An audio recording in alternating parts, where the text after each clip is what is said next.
জাতীয় কবি নজরুলের কবরের পাশে দাফন বিপ্লবী হাদির চিরবিদায়।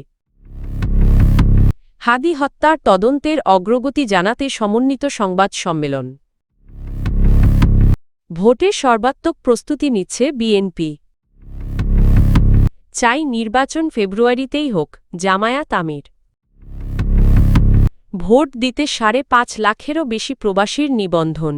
ইনকিলাব মঞ্চের মুখপাত্র ও জুলাই বিপ্লবী শহীদ শরীফ ওসমান হাদিকে লাখো মানুষের ভালোবাসায় শেষ বিদায় জানানো হয়েছে।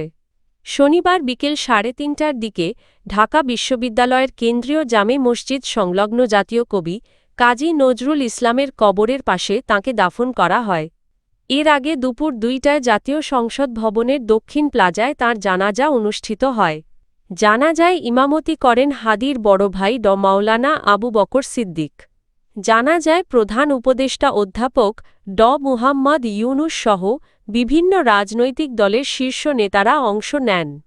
জানাজায় বক্তব্যে প্রধান উপদেষ্টা বলেন, ওসমান হাদি কোনো সাধারণ মানুষ ছিলেন না, তিনি মানবপ্রেম, রাজনীতি ও গণতন্ত্রের একটি দৃষ্টান্ত রেখে গেছেন। তাঁর দেখানো পথ অনুসরণ করেই দেশ এগিয়ে যাবে। হাদির বড় ভাই আবু বকর সিদ্দিক প্রকাশ্যে হত্যার বিচার দাবি করে বলেন, প্রকাশ্য দিবালোকে হত্যার পরও খুনিরা ধরা না পড়া জাতির জন্য লজ্জাজনক। তিনি দ্রুত বিচার নিশ্চিত করার আহ্বান জানান। ধর্ম উপদেষ্টা ড.আ.ফ.ম খালিদ হোসেন বলেন, যারা হাদিকে নিশ্চিহ্ন করতে চেয়েছিল তিনি এখন স্বাধীনতা ও সার্বভৌমত্বের প্রতীকে পরিণত হয়েছেন। ঢাকা বিশ্ববিদ্যালয়ের উপাচার্য অধ্যাপক নিয়াজ আহমদ খান বলেন, শহীদ ওসমান হাদি ইতিহাসের অংশ হয়ে গেছেন এবং ঢাকা বিশ্ববিদ্যালয় তাঁকে নিজের সন্তান হিসেবে গ্রহণ করেছে।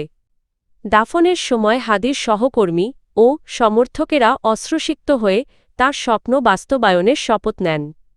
উল্লেখ্য, গত ১২ই ডিসেম্বর ঢাকার পুরানা পল্টনে নির্বাচনী গণসংযোগকালে ওসমান হাদি গুলিবিদ্ধ হন। চিকিৎসাধীন অবস্থায় ১৮ই ডিসেম্বর সিঙ্গাপুরে তিনি মৃত্যুবরণ করেন। ইনকিলাব মঞ্চের মুখপাত্র ও জুলাই যোদ্ধা শরীফ ওসমান বিন হাদিকে গুলি করে হত্যার ঘটনায় তদন্তের অগ্রগতি জানাতে আজ রোববার একটি সমন্বিত সংবাদ সম্মেলন অনুষ্ঠিত হবে।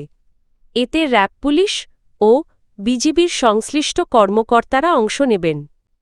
র্যাবের আইন ও গণমাধ্যম শাখার পরিচালক উইং কমান্ডার এম.জেড.এম ইন্তেখাব চৌধুরী জানিয়েছেন, সংবাদ সম্মেলনে তদন্তে পাওয়া তথ্য, গ্রেপ্তারদের ভূমিকা এবং সার্বিক অগ্রগতি তুলে ধরা হবে। র্যাব ও পুলিশের সূত্র জানায়, এ ঘটনায় এখন পর্যন্ত ১১ জনকে গ্রেপ্তার করা হয়েছে। এর মধ্যে ৮ জনকে গ্রেপ্তার করেছে র্যাব। গ্রেপ্তারদের মধ্যে রয়েছেন প্রধান সন্দেহভাজন ফয়সাল করিম মাসুদের বাবা, মাস্ত্রী শালক, বান্ধবী, একাধিক সহযোগী এবং ঘটনার সময় ব্যবহৃত মোটরসাইকেলের মালিক। এছাড়া সীমান্ত দিয়ে পালাতে সহায়তার অভিযোগে ৩ জনকে পুলিশ গ্রেপ্তার করেছে। মামলায় ২ গাড়িচালককে সাক্ষী করা হয়েছে। এদিকে আদালতের নির্দেশে হত্যাচেষ্টার মামলাটি শনিবার হত্যা মামলায় রূপান্তর করা হয়েছে। গত ১৪ই ডিসেম্বর পল্টন থানায় মামলাটি করেন ইনকিলাব মঞ্চের সদস্য সচিব আবদুল্লাহ আল জাবের। মামলায় নিষিদ্ধ সংগঠন ছাত্রলীগের নেতা ফয়সাল করিম মাসুদ সহ অজ্ঞাতনামা ব্যক্তিদের আসামি করা হয়েছে। উল্লেখ্য, গত ১২ই ডিসেম্বর রাজধানীর পুরানা পল্টনের বক্স কালভার্ট রোডে রিকশায় থাকা অবস্থায় শরীফ ওসমান হাদির মাথায় গুলি চালায় দুর্বৃত্তরা। গুরুতর আহত অবস্থায় তাকে সিঙ্গাপুরে নেওয়া হলে ১৮ই ডিসেম্বর তিনি মারা যান। পরদিন মরদেহ দেশে আনা হয় এবং শনিবার জাতীয় সংসদ ভবনের দক্ষিণ প্লাজায় জানাজার পর ঢাকা বিশ্ববিদ্যালয়ে জাতীয় কবি কাজী নজরুল ইসলামের সমাধির পাশে তাঁকে দাফন করা হয়। ত্রয়োদশ জাতীয় সংসদ নির্বাচন সামনে রেখে প্রচারে সর্বাত্মক প্রস্তুতি শুরু করেছে বিএনপি।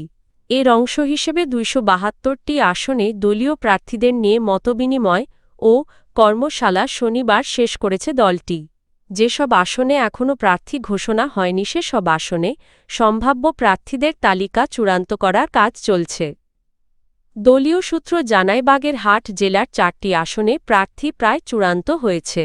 এর মধ্যে বাগেরহাট -১ আসনে কপিল কৃষ্ণ মণ্ডল এবং বাগেরহাট -৪ আসনে সোমনাথ দেকে প্রার্থী করা হচ্ছে। বাগেরহাট -2 আসনে জেলা বিএনপির নেতা শেখ মোহাম্মদ জাকির হোসেনকে মনোনয়ন দেওয়া হচ্ছে। পাশাপাশি চট্টগ্রাম -4 আসনে প্রার্থী পরিবর্তন করে কাজী সালাউদ্দিনের পরিবর্তে আসলাম চৌধুরীকে মনোনয়ন দেওয়ার সিদ্ধান্ত নেওয়া হয়েছে। 3 পর্বের কর্মশালায় নির্বাচনী প্রচার কৌশল, রাষ্ট্র মেরামতের রূপরেখা এবং বিএনপির ঘোষিত 31 দফা ও জনসম্পৃক্ত 8 দফা কর্মসূচি ভোটারদের কাছে পৌঁছানোর নির্দেশনা দেওয়া হয়। পাশাপাশি ফ্যামিলি কার্ড, হেলথ কার্ড ও কৃষি কার্ড বাস্তবায়নের পরিকল্পনাও তুলে ধরা হয়। কর্মশালার সমাপনী দিনে লন্ডন থেকে ভার্চুয়ালি যুক্ত হয়ে বিএনপির ভারপ্রাপ্ত চেয়ারম্যান তারেক রহমান বলেন, ধানের শীষ প্রতীকে মনোনীত সবাইকে বিজয়ী হতে হবে এবং তিনি সবাইকে সংসদ সদস্য হিসেবে দেখতে চান। এদিকে নির্বাচন ব্যবস্থাপনা জোরদার করতে প্রতিটি আসনের জন্য ইলেকশন এজেন্ট, পোলিং এজেন্ট, প্রশিক্ষক ও সোশ্যাল মিডিয়া ম্যানেজারের তথ্য সংগ্রহ করেছে বিএনপি। দলীয় প্রস্তুতির পাশাপাশি যুগপৎ আন্দোলনের শরিকদের সঙ্গে আসন সমঝোতাও অনেকটা চূড়ান্ত করেছে বিএনপি। 3 জোটের 5 জন শীর্ষ নেতার জন্য আসন নিশ্চিত করা হয়েছে। তবে আসন বণ্টন নিয়ে শরিকদের মধ্যে মিশ্র প্রতিক্রিয়া দেখা গেছে।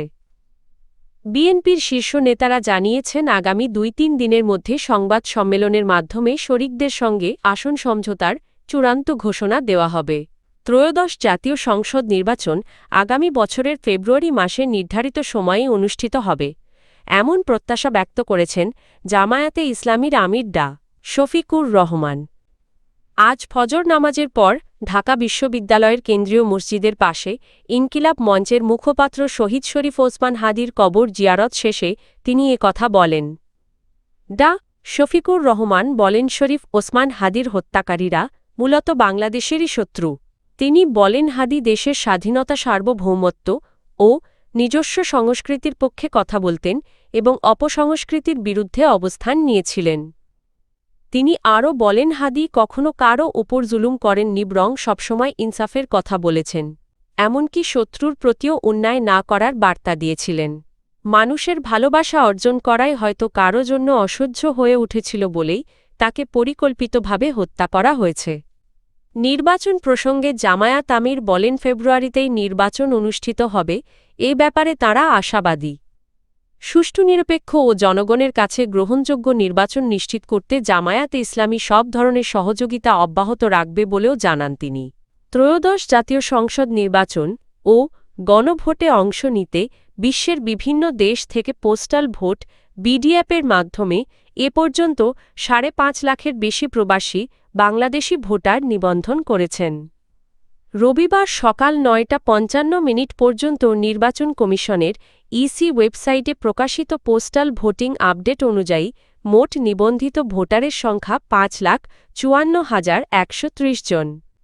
এর মধ্যে পুরুষ ভোটার 5,19,933 জন এবং নারী ভোটার 34,195 জন।